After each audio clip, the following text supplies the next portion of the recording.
Hello, Sherman. Hi, how you doing today? So awesome. So looking forward to this conversation. Thank you. So am I.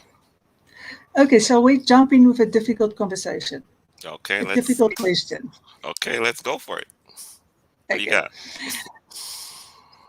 I have to, I have to tell you, my audience sends me letters. They say, "I love how you don't let these men get away with stuff." That tells you something, right? Oh Okay, yeah, it does. Okay, I'm ready for you. but it's all good because I think it's time that we all have more honest conversations about stuff. You know, feelings are not sacred. Feelings are Right. things we all go through. Exactly. Um, I would like to know from you what was the most challenging thing in your own upbringing? In my own upbringing, Hmm. um, the most challenging thing in my upbringing. That's a that's a good question. I've never really looked back on when I look back on my life, my upbringing was pretty cool. I grew up in Jamaica. I was born in Jamaica. I grew up in the country parts. My grandfather had a farm, so I mean, um, you know, I lived in that life, and so it was pretty much fun. I didn't have, I mean, I had boundaries around the home, but I mean, I felt pretty free. There's, I didn't have a lot of trappings that a lot of people now have. I mean, it was, family was great. Just like a little boy, I just played. I didn't have all the worries of the world or anything. So growing up was fine. I don't look back at my childhood where I could see anything. The only thing I probably would was concerned about in my early part of my childhood, my dad wasn't around. He was away in college, and I think that had some effects on me overall, because I missed that in the early years. But I mean, eventually came around. But that also, when I got into my 20s, I realized something that most of us men have. We have problems with our fathers. And a lot of men don't, we don't really deal with it or know how to deal with it.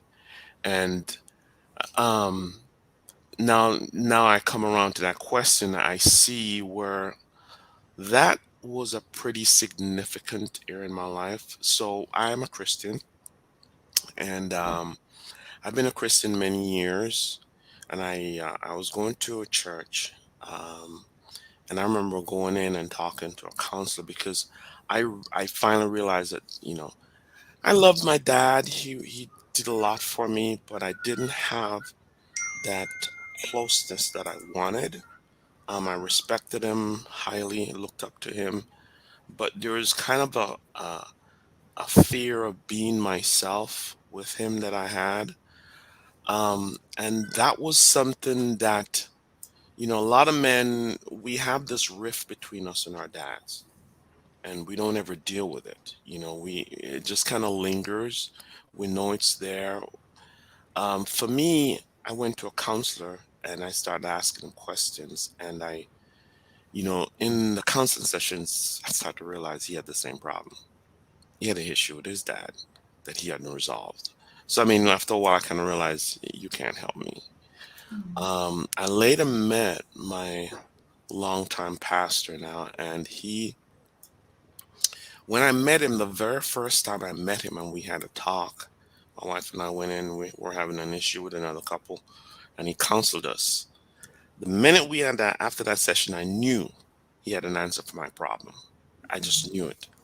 And he actually did help me. And I'll share what it is that helped me. Um, one day I was talking about all the things, I was frustrated about my dad and different things. And he helped me with perspective I never had. And he kind of broke it down and said, Sherman, look at your dad. Your dad didn't have a father. He didn't have an example. He didn't have a model of what a father should be.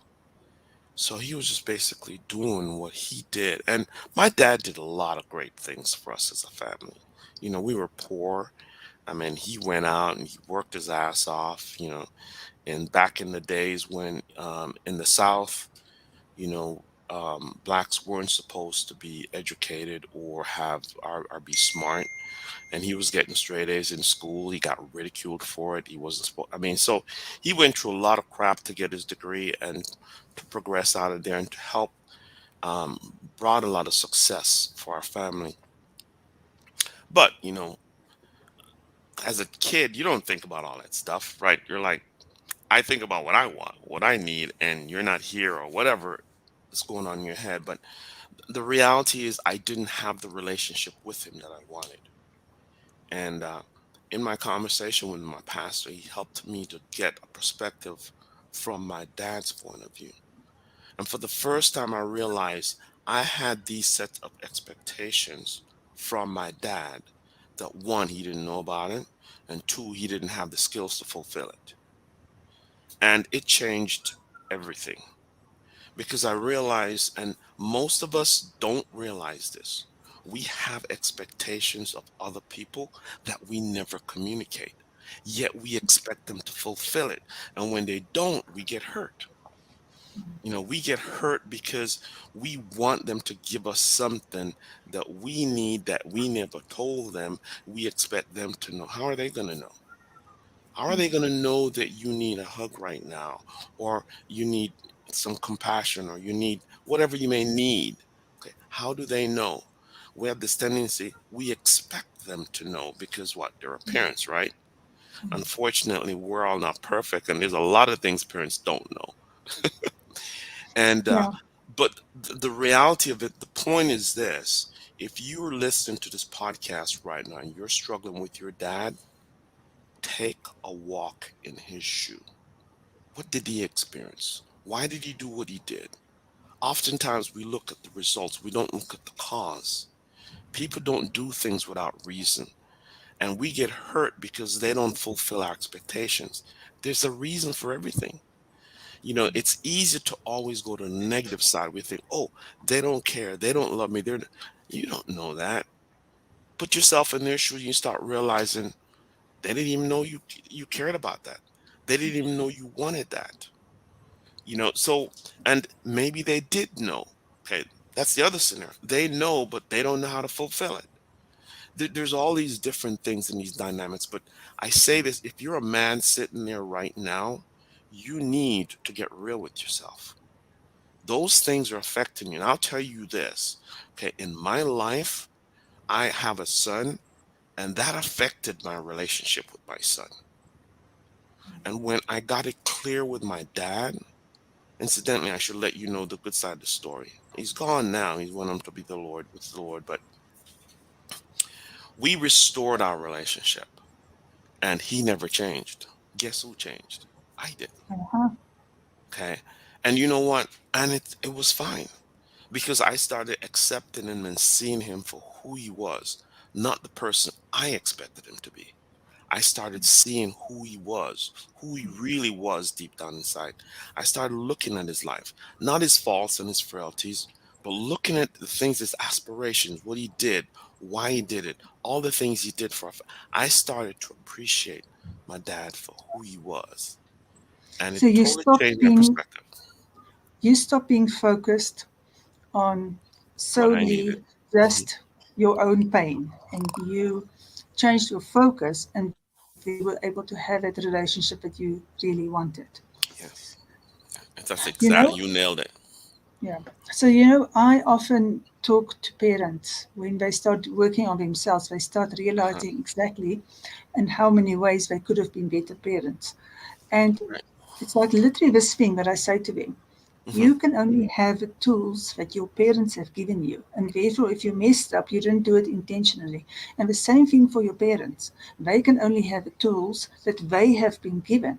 And so Hmm. if they're going to be messing up, nothing about that is intentional. Nothing about this is blaming anybody. It is becoming aware that we're handing over so much history and heartache and pain until we stop in our own lives and we say, okay, let me look at it from a different perspective. Yes. Yes. Totally. Okay, so it's amazing that you repaired your relationship with your dad. And I like the point that you changed. So when we change, we take a few things out that wasn't there before, and we leave some space for to create something new. So we take away judgment, we take away all these Right. walls that we put up, Right. right? Mm-hmm. And then we can actually start communicating. Hmm. Okay. Definitely. And that's, I didn't, at the time, to tell you the truth, I didn't know what it was. I was just going through the experience. And after my pastor corrected me and showed me the perspective of start looking at who your dad is. And I started to do that. It changed the way it was, and it changed our conversation. I was more comfortable. I was able to speak with him honestly. I said some things that I know probably hurt him, but I just told him I was being honest, and I just wanted to get it out. And but we moved on. It was great. I mean, I had, I could be with him now, and I didn't feel tensed or worried. And it's all because I was willing to change. And I found in life that um, people will not always meet our expectations, but that doesn't necessarily mean our needs won't necessarily be met. We just need to be aware of what they are and be willing to communicate them. I think we're going to come back to this point. Okay. Okay. So um, when you tell me, okay, another very big question. Okay. Um, you married again, right? Second time. Yeah. So I can tell you a little about that story. Okay. I And got married. Go ahead. Go ahead. before we get there, I want to know about the mess up part. I want to know in your previous relationship, what was your part in the relationship going away? What did you have to fix? And what's your biggest lessons from having lost that relationship? Okay. So I need to. Okay. So I was married for 19 years. Had a son. Um, had a good relationship, what most would consider a great relationship. But we had a problem in our relationship, and I had a problem. There's some things that I was doing that was triggering my wife that would cause her stress and trauma. Um, and there's, we never really did resolve that. We ended up got a divorce, and that was very traumatic for me because being a Christian, I didn't believe in divorce. But yet I found myself there, and it was very painful, very hard to deal with. Um, so eventually, I waited to try and resolve that and never did. So I asked the Lord for a new wife, and He blessed me with a new one. She was everything I prayed for. I was happy camper, yay! 3.5 years later, we separated. So, and that one we couldn't see eye to eye. Now, what are the problems? There's two things there. Everybody come to a relationship with their own. Um, I don't want to use the word baggage. Okay, everyone, at least what the Lord's taught me, everyone come to a relationship wounded. We're all wounded people walking around.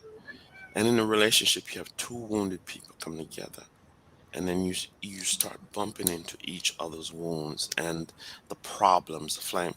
So going into that second relationship was great. She was everything I prayed for. I was happy. But then we started bumping into each other wounds. There's um way I was brought up and certain expectations that I had in terms of male role, female role. That was an issue. Um, so it came around issues of disrespect. She felt I didn't respect her. I felt she didn't disrespect me. The way we communicated was bad. When she got upset, she shouted. Shouting triggers me. So I mean, so what was really happening in the relationship, as I learned later, we were both triggering each other. We were both doing things that would trigger the other person. So, in other words, pretend two people have two wounds, right? If you hit them together, you're both going to be hurting. And that's what happened in a relationship. I'm wounded, she's wounded, we're both wounded, and we're doing things to throw salt or hit each other's wounds. So, after a while, what happens is you start to get away from each other because to get close hurts. I mean, more and more, and it's easier Not to, you still love the person, but to get too close to them hurts. So you avoid them. You want to get away from them. Um, so we separated. She didn't want to talk to me for a while. She was pretty much done. Um, we divorced, but I wasn't. I decided this is who God, this is what I prayed for. This, she's everything I asked for. Why would I ever want to go look for somebody else? So I'm like, I'm going to stay here, and I did stay there. I, I never let her go in my heart. Okay. And because of that, I had to learn certain things. Lord, teach me. One, by the way, we in our culture have this crap about you can't learn, man can't understand women and women can't Mm, understand men. I'm going to say it flat out right now. That's a lie, straight out. Okay. God's given us a brain. We can continue to learn until the day we leave this earth. It's an excuse, it's a cop out. The truth is, as a man, you need to know and understand your wife. That's your job. You know, we want the benefits of having a wife, but we're not willing to put in the time, okay, to change you, to change your. I put it this way: I have now assumed the emotional responsibility for my home. Okay, that means okay, when things are awry, okay, I gotta figure out how to help make it right. I don't blame her anymore. She has her problems. Everybody's got their problems. But the point is, I've taken the responsibility to make the relationship and the home right. And I think as men, we don't do that. We're willing to give up the responsibility to our wives. It's their job to take care of the home. No, it's both of you jobs to make it right. Okay, she can't do it on her own. Okay, and you need her. You can't do it on your own either. So, so where I'm going is it if you want the relationship you want, get off your duff and do it. If men would work as hard as they work at their own jobs with their relationships, there wouldn't be no divorce. There wouldn't. You know, I okay. worked for years to get a career. I mean, and how much time do we work on our relationship to fix us? What are we doing wrong? Okay, how do we do it right? Okay, your wife has a need. She's not complaining because of there's nothing there. She's complaining because there's a problem. Okay. So you got to learn about you and you got to learn about her and understand her, what she needs and all that stuff. Okay. I'm sorry, I I cut you off. want to Go ahead. I want to come back to this because Go just ahead. you said something really big there, but there's still something else which I want to go Go ahead. pull apart a little bit. Okay. Okay, so you touched on your belief systems, your inherited belief systems, cultural, how men are supposed to act, how relationships should be, what marriages should look like from the way that you were brought up, from your family, from your Right. environment, and from obviously, the media and everything else that influences us. So I want to go there a little bit because I know this is a problem for so many of us that we have to get past that idea of of what a relationship should look like because a woman arrives with one expectation and man arrives with another expectations. So much like your story about your dad, we arrive with certain expectations, and then because there's no communication, it turns into a big mess. So can we look a little bit at men's expectations traditionally from what a relationship should be so that we can unpack that let down? Okay. So let me speak on this one. The problem we have with marriages nowadays, the men has a perception of what it should be. Women have a perception of what it should be. And both people go in and then reality shows up. And it doesn't fit your expectations. And then there's a infighting. Here's the reality. I found out um, what the perfect relationship should look like. And I'll tell you where I found it. I found it in it's in Genesis 2, and it was the last verse. And I tell you what it says. The man and the woman were naked and they were not ashamed. Now you see, you probably think, well, what Mm, does that mean? that's true. Okay. Mm, If you study the biggest problems we have psychologically in the world, it stems around shame. mm, It all stems around shame. And you're a psychologist, you probably know that way more than I do. Okay. But the ideal relationship is where you can open and vulnerable with your partner. Okay. And not feel like, you're gonna be slaughtered, you're gonna be put down, destroyed. See, we're all trying to get back to that state where we can be open and vulnerable. Okay. The greatest relationships in the world today aren't the ones that don't have any conflict. It's the ones where trust and honesty goes back and forth, where you can be yourself. When you can be who you are, but believe me, that you got to get there. You're not just going to meet someone and then it's there. I I would say this is why you need to marry your best friend, because friendship is a key part of that relationship. Or if they're not your best friend, make them your best friend, and you may need to learn to go out and figure out how to do that. But the point I'm trying to say is where we need to get to is a point where I can be open and honest and vulnerable with you, okay, and know I'm not going to get slaughtered, okay. That is, put it this way: if you've ever been part of any group where everybody was bonded together and everybody was close knitted, that is the one characteristics you'll find. You can be yourself. Mm. Okay. A lot of couples can't be themselves. I hear men say it's like, um, they're like, "Ah, I don't know if I want to hang out with my wife." I'm like, why not? I mean, I'd spend every day with my wife. I work with her, do whatever with her. If then why the hell did I marry her if I didn't want to be around her? You see what I'm saying? It's like Mm. we have this, and I'll be honest with you, you're not at fault. You know the problem is our culture tells us all this stuff, and we believe it. Our culture tell you you need to dominate your woman. Why? Okay. If I love you, you will do it because you want to do it. I shouldn't have to dominate you for you to do what's right. See, I mean, love, if you read love, what love is all about, love is not selfish. And that's, the very thing that we love. This is so amazing to me.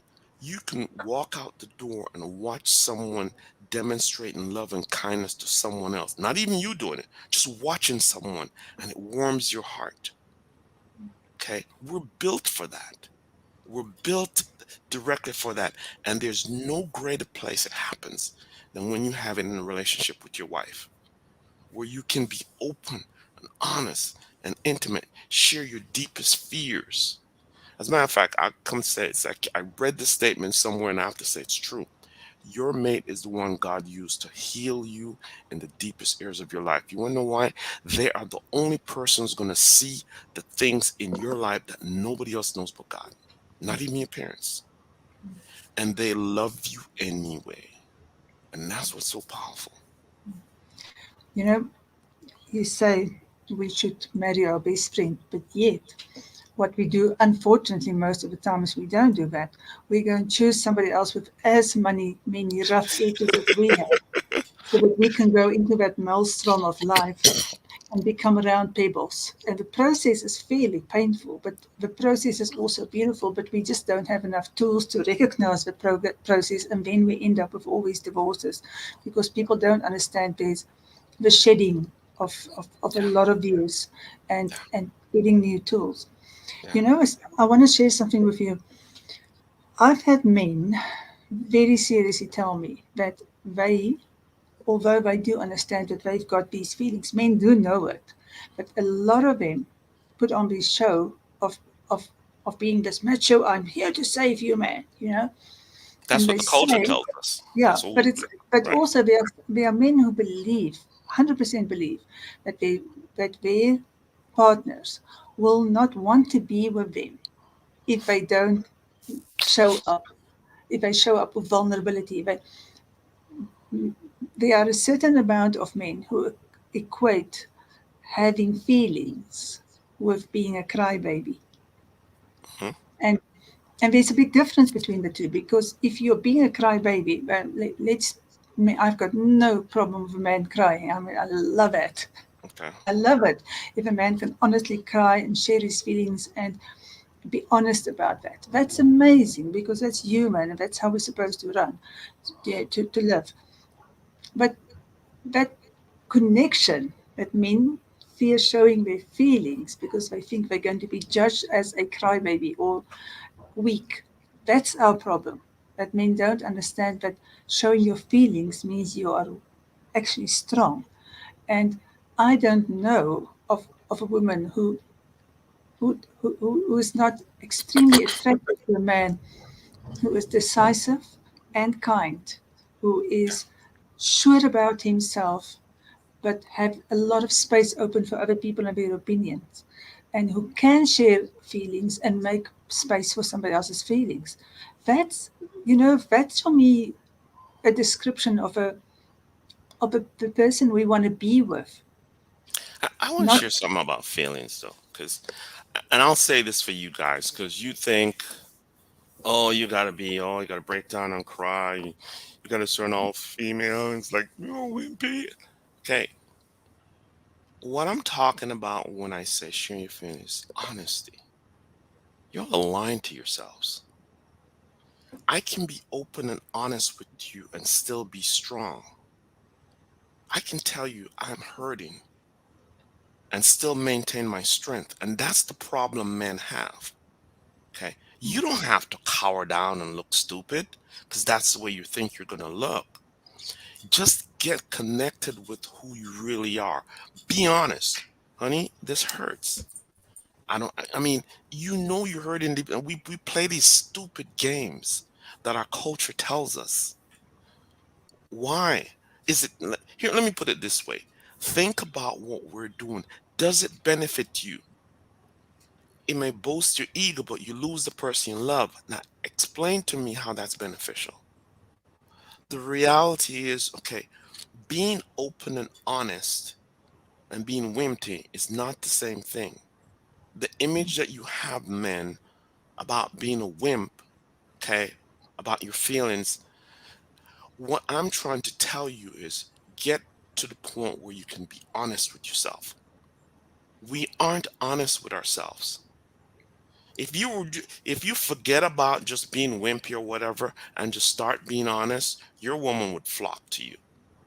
Because for the first time, you come in and tell her, honey, this made me feel shame. I was whatever, or I was not comfortable. Or when you did this, that encouraged me. It made me feel strong. Okay. We don't tell our wives when they do things that builds us up or tears us down because we think what? That's going to make us look weak. And what it really says is, I'd rather lie to you and put up this front. And remember what I said about the relationship being naked and not ashamed? Okay, we are the one who are propagating the problems. We put shields up between who we really are. And this person sleeps with you, spends every minute of the day with you. Who are you fooling? You think they don't know? They don't know that you're putting up a mask? But we all play this stupid game with each other. But I part of this is a lot of it has to do with your experiences, how you grew up, the things you experienced, the hurts, the pain. So I get it. I understand what I'm saying isn't necessarily easy. Like we're saying here, you need tools. You need to learn how to identify the things that you're struggling with and how to overcome them. But you can't let the fear of what you perceive or think stop you from who you really are and what you really need to be. Yeah, it goes back to what you said about how you learn in your own relationship how to be there for your family. I mean, I could put it in a different kind of voice. Be a leader in your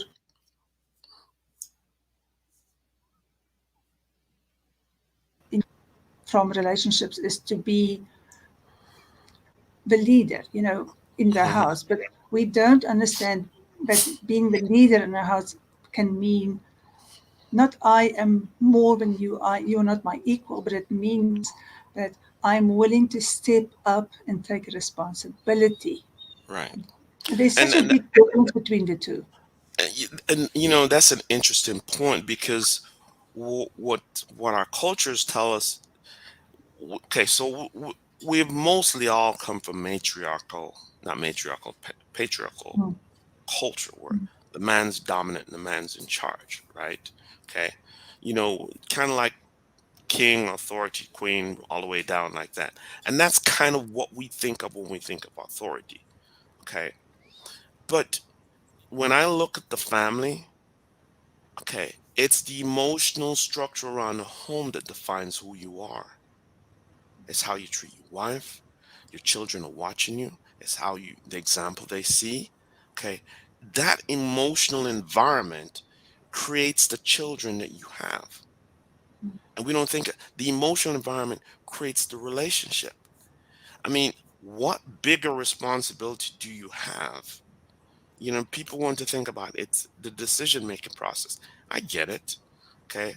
But okay, everybody's been, it's like women, you need to submit, men, you need to be in charge, and all that. Okay. So that's the authoritarian structure that, you know, we followed. But let me ask you something. What about how's your wife feel? What does your kids feel like? Do they feel loved? Do they feel needed? Do they feel valued?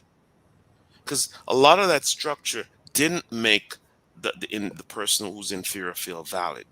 It didn't make them feel rich. It didn't make them want to come home and hug you. Okay, so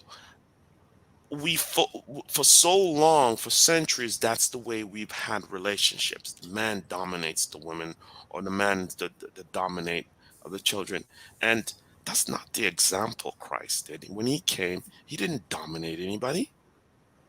He changed history, and he never dominated one person. Why do we think that by dominating those who are leading, that we're going to change their life? The problem is he showed compassion, he showed understanding, he showed love. Those are the things that change people. Okay. And and the Yeah. Bible tells man, you need to love your wife. Loving, what does that mean? Does she feel safe? Does she feel like she can come home and express who she is with you without you blowing your top? Can she be honest? Can you be, see, here's the thing. If men would just suck it up and start being strong emotionally in the home, our families would change. Our But relationship would this change. this whole religious outlook, our of the man is the head of a house, which is the responsibility the man feels going into it. I have to know, no matter what I learned in my own upbringing, I have to be the man of a house, and then demands a certain respect because I am the head of a house. Right. And women, you should listen to me because I'm the man of a house, and then feel disrespected if it comes from that point. I mean, that is the cause of so much abuse, of so much unhappiness, of still in this year 2022, it is still so many relationships going horribly Because, wrong because but of that. that's what they've been taught. I mean, it's I feel it's sad in one way because that's what men are being taught. That's the predominant view, and I hate to Mm, say it. That's a lot of the churches preaching it. So I mm, mean, I understand why men are doing that. And I'm not saying that the man shouldn't be the head of the house. The Bible says he should. What I'm saying is if you're going to be the head of the house, you need to take care of your family's emotional state. And if they're wigging out, you need to fix it. Don't expect them to fix it. You need to change something about you and your leadership. You're not doing something right. And people don't want to hear that.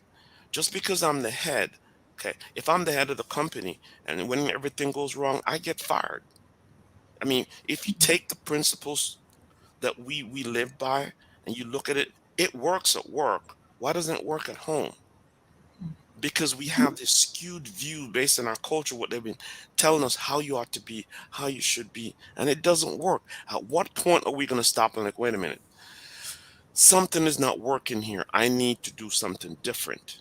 mm, Everybody's telling me X and everybody's telling me Y, but it's not making my relationship grow. If you're doing something, guys, and it's not working, stop, take a look, mm, ask yourself, is there something, a better way? Should I be doing it differently? And I guarantee you feel like, yeah, you should be. But you're never gonna know if you're not willing to look for something different. If you accept the status quo, you're gonna get what everybody else get. I didn't want what everybody else had wanted. I wanted a relationship where I came home and I can't wait to see my wife, and vice versa. But Okay. okay, sorry.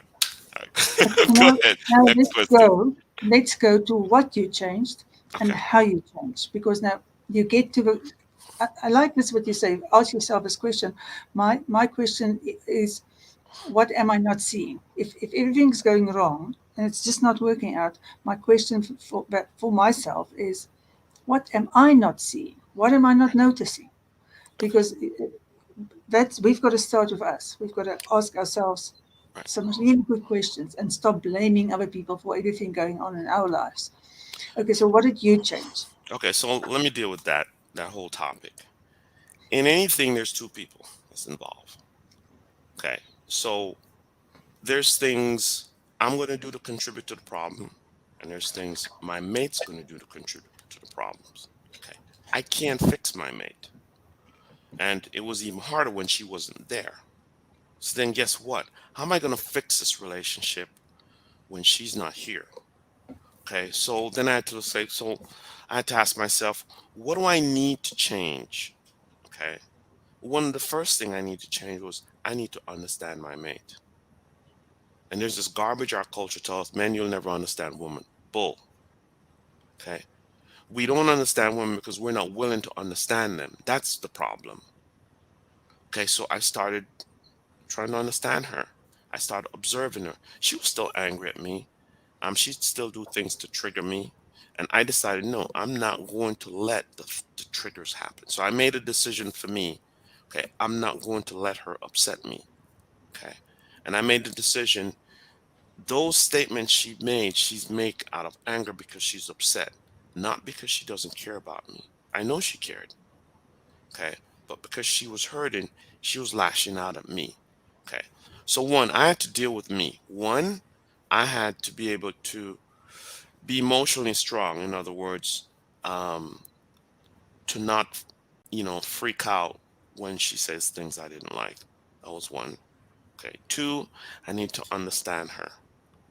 So understanding her meant, why does she do the things the way she did?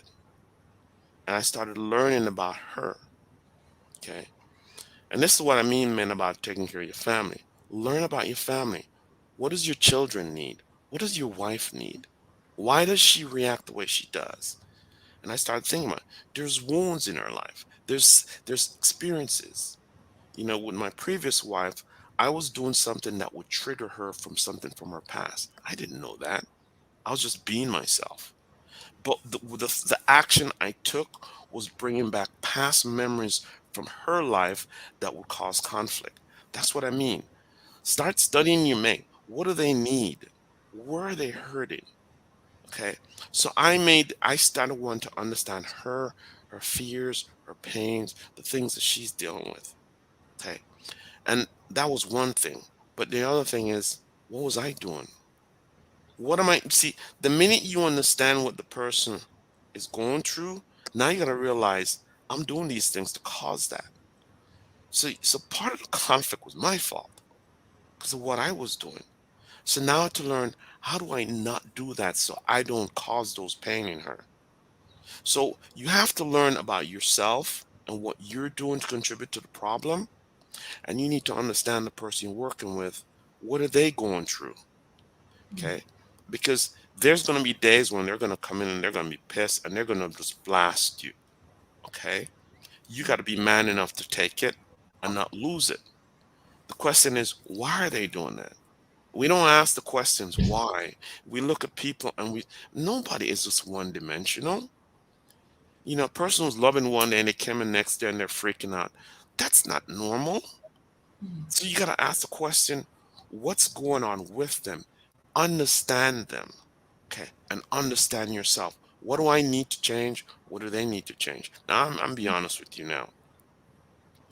You may So, understand them, and there's some things that they need to change that may take years, and you're going to have so to learn love and patience. you basically, the same as with your dad, changed you. Yes. You stepped off that hamster wheel and you started observing instead of being part of it. And then you went inside yourself and you find the trigger switch and you switch it off. Yes.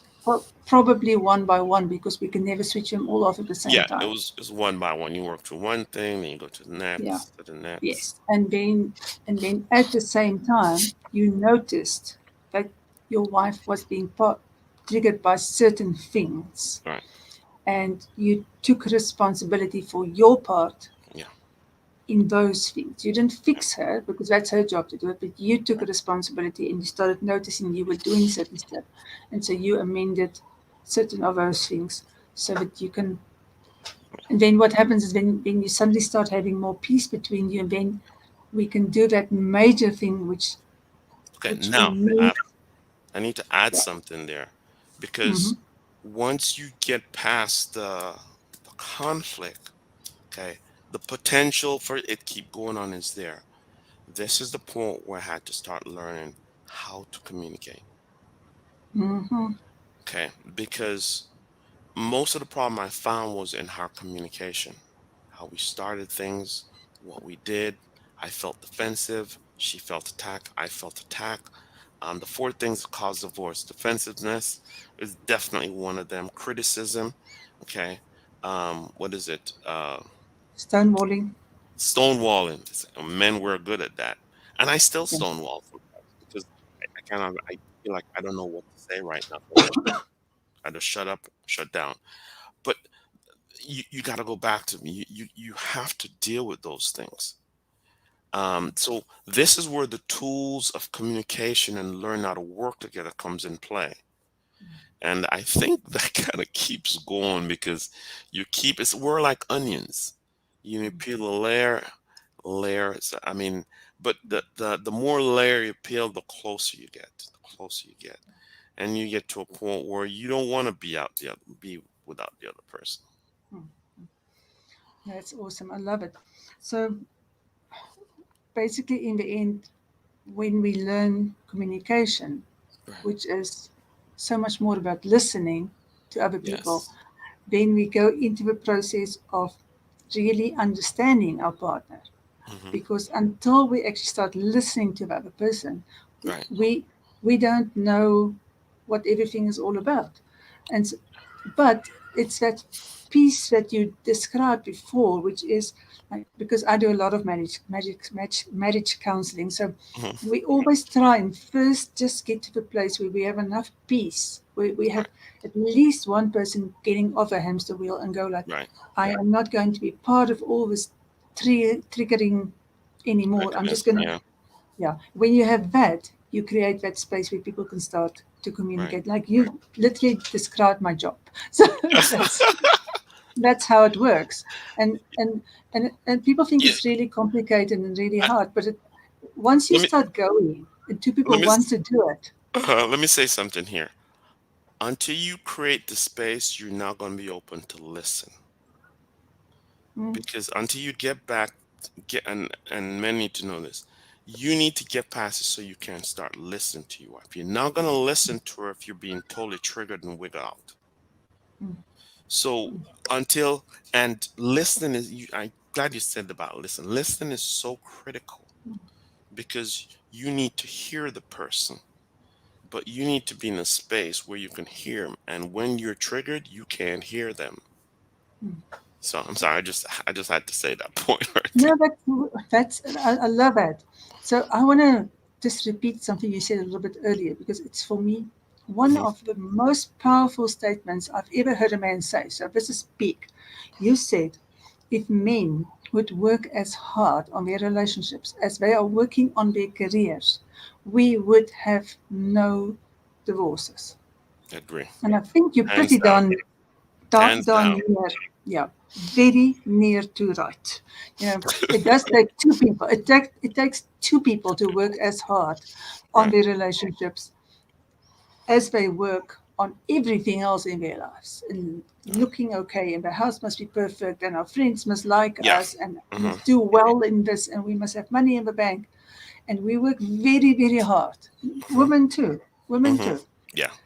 But we don't work as hard on our on our relationships. We think we do, but Yeah. we actually call it, it's sometimes something else. It's sometimes called criticizing, or blaming or shaming or guilting or um, withdrawing and punishing somebody with our silence or controlling. And we call all of those things working on our relationship or being subservient or people pleasing or avoiding conflict. We call Hmm. all of that working on our relationship. And it's not. It's not. It's not. Mm. It's Yeah. talking. It really Yeah. is talking. Yeah. Talking and understanding. Talking and understanding. Talking and understanding. That's working on our relationship because once you do that, you can build the relationship with negotiation. Okay. Now let's get to the sticky question. We must have Okay. a really big sticky question. So the All sticky right. question is Sticky. this: Okay. Let's have it. how does a Christian deal with divorce? Oh gosh. Because sometimes it They becomes don't. sort of unavoidable, hey? Uh, I'm be honest with you. Okay. So there's a couple different ways. So some of them, because of the shame of it, kind of sit and bury their feelings, and they don't really get divorced, but they're emotionally divorced. Mm, mm, mm, Okay, mm. and they live together for years, but they're divorced. They just haven't gone out and signed the paper. Um, and see, this, and because of that very thing, our culture's made it nowadays. Culture, it's a lot easier to get a divorce, which is why you're seeing so many. See, now they don't have to sit on it anymore. So I mean, so now people feel, it's easier to do it. There was a point in time it was culturally unacceptable. Now people know it. People get divorced. It's not a big deal anymore. I mean, it still is a big deal. It emotionally rips you apart, tears you up. People can't see your insides when you're all ripped up. They only see what you look, and we have this mask where we kind of pretend like it's okay, but we're dying inside, and we know it. Um, how do we deal with it? We don't deal with it. And the reality is, most divorces, people move on and think that they're going to find someone better, and that's going to solve their problem because they're blaming their mate for their problem. Their mate is half the problem. And here's the thing we never think about. I got married, got divorced, got married, got divorced, got married, got divorced. What's the common denominator there? It's you. So, I mean, Always. if you're going through all these relationships and you're having the same things, maybe you're not even married yet, but you're having the same kind of relationships over and over and over again, stop and ask yourself, you're the common denominator. What are you doing that's causing these problems? And the I my where I'm at right now and what I tell couple, it's fixable. I don't care where you are in it's fixable. People don't hear that anymore. And I'll say it boldly to anyone. You're in a relationship. If you want to fix it, we can fix it. The question is, do you want to fix it? The truth is, a lot of people, you are afraid to do what's right to make the relationship right. That's what it comes down to. I 100% agree with you. I totally have seen it. The most impossible relationships can come back, but Yeah. you have to have two people Well, that wants it. willing. Yeah. Not one. One cannot fix it.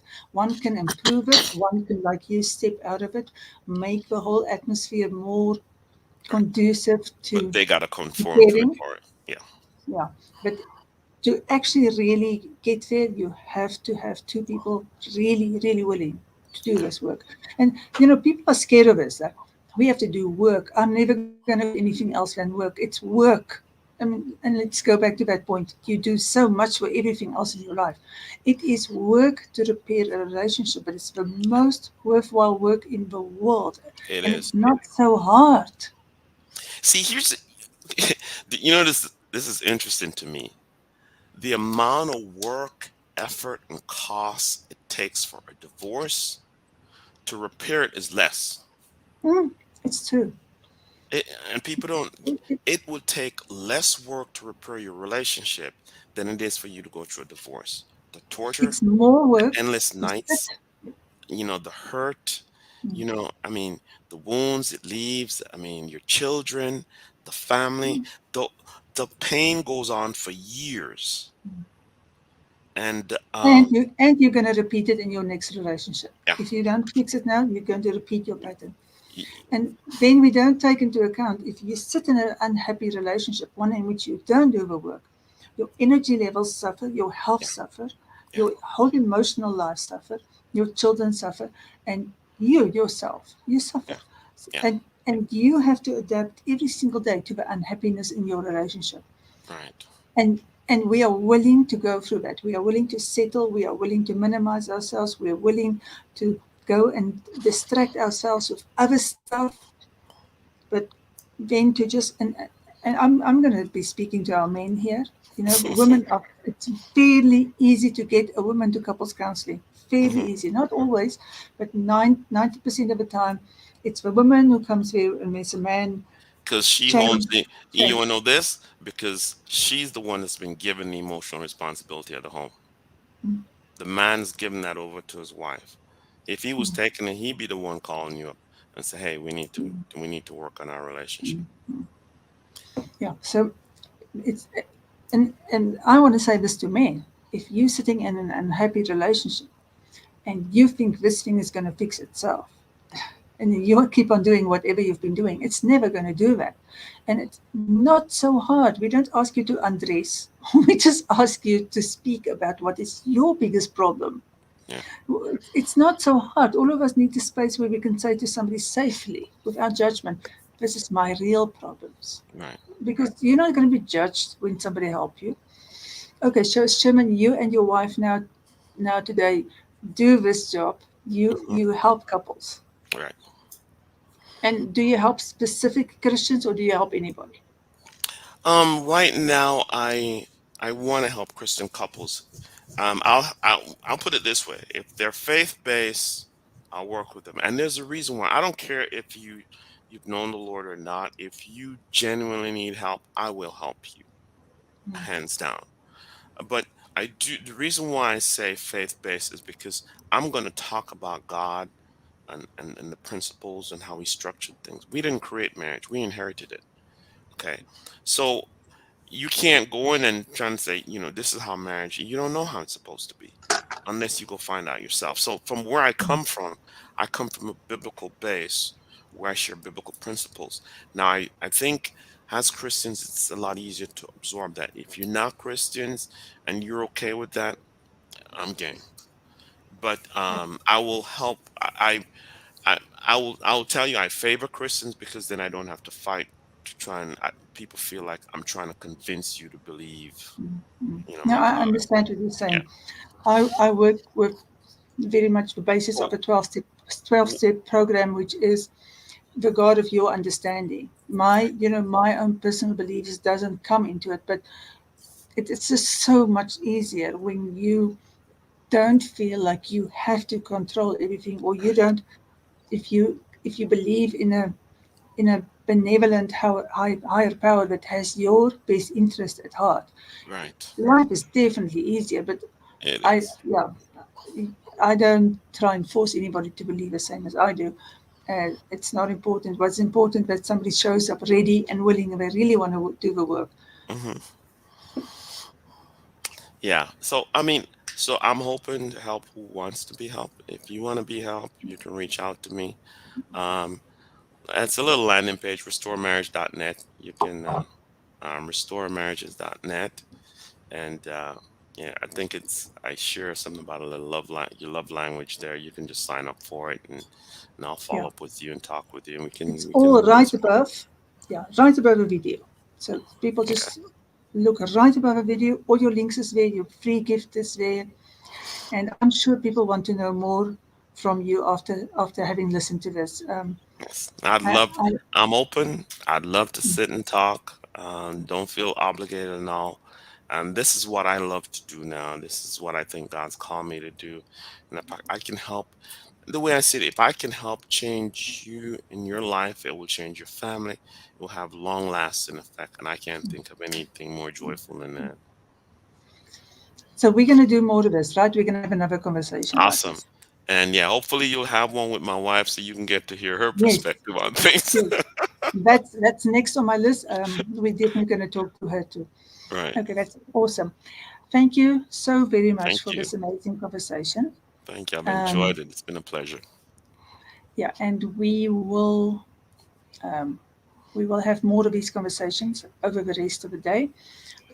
Please, everybody who's listening, I always ask you, share this. There are way too many people who don't know how to fix their Yes. relationships. They don't even know where to start. So please share this. Um, even if you don't know if somebody needs it or are ready for it, please just share it, because we've got such an enormous task ahead of us, where we have to help a lot of people who are carrying their generational wounds and their generational outlooks, which is not working anymore. Right. So it is time for love and connection and better relationships, I think. Don't you think, Sherman? Yes, most definitely. Okay. Definitely.